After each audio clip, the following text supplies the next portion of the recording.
Assalamualaikum warahmatullahi wabarakatuh. Perkenalkan, nama saya Fajar Putra Ramadan dari Prodi Teknik Industri. Di sini saya akan membahas tentang peranan Decision Support System bagi manajemen selaku decision maker. Latar belakang permasalahan. Perkembangan teknologi komputer yang semakin pesat dewasa ini juga diikuti oleh perkembangan teknologi komunikasi yang merupakan infrastruktur utama yang menyediakan fasilitas transportasi bagi kemampuan teknologi komputer maupun keluarannya. Wijianto, tahun 2000. Saat ini komputer menjadi bagian yang tak terpisahkan dalam semakin sering digunakan dalam bisnis perusahaan. Tidak hanya digunakan untuk menggantikan kegiatan yang bersifat manual, tetapi juga sebagai alat bantu bagi manajemen dalam pengambilan keputusan. Keputusan yang dibuat dengan dukungan sistem komputer ini diharapkan tidak hanya akan lebih efisien, tetapi juga lebih efektif dalam mencapai tujuan. Dasar teori.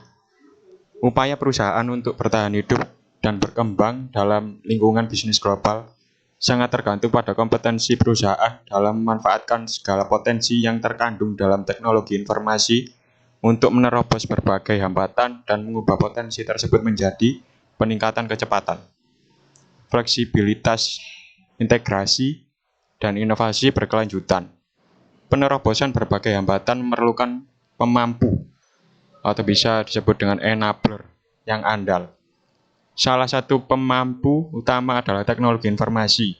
Teknologi informasi itu sendiri terdiri dari 3 komponen, yaitu telekomunikasi, perlengkapan kantor elektronik, serta komputer.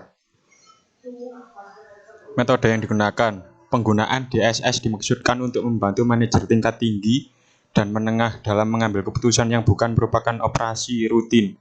DSS mampu melakukan penyerapan informasi dari basis data, rekonfigurasi data, kalkulasi, analisa statistik, optimasi, analisa statistik non-probabilistik, serta way analysis yang dilakukan melalui program artificial intelligence. Oleh karena itu, penggunaan DSS ini dengan tepat akan meningkatkan efektivitas keputusan yang dibuat manajer dan mendorong efisiensi dari proses pembuatan keputusan tersebut.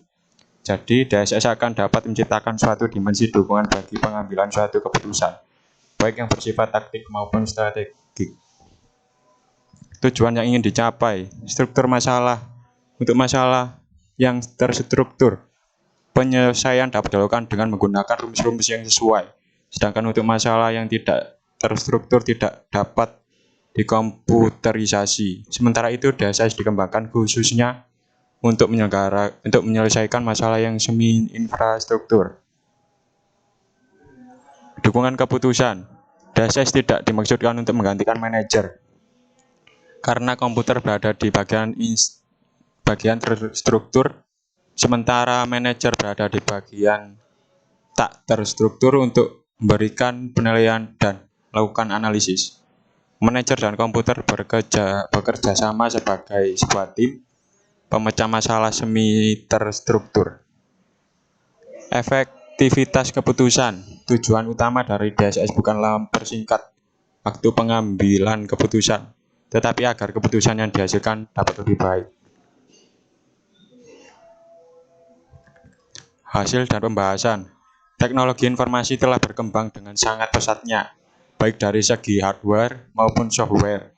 Hal ini telah melahirkan suatu sistem penunjang keputusan atau DSS, yaitu suatu sistem informasi spesifik yang ditujukan untuk membantu manajemen dalam mengambil keputusan yang berkaitan dengan persoalan yang bersifat semi terstruktur, dengan memiliki fasilitas untuk menghasilkan berbagai alternatif yang secara interaktif dapat digunakan oleh pemakai. DSS sangat berperan penting bagi manajer dalam membantu proses pengambilan keputusan. DSS dirancang dengan menekankan pada aspek fleksibilitas serta kemampuan adaptasi yang tinggi, sehingga mudah disesuaikan dengan kebutuhan pemakai. Aplikasi DSS dapat meningkatkan efektivitas pengambilan keputusan manajer. Terima kasih. Itu yang bisa saya sampaikan. Kurang lebihnya mohon maaf. Wassalamualaikum warahmatullahi wabarakatuh.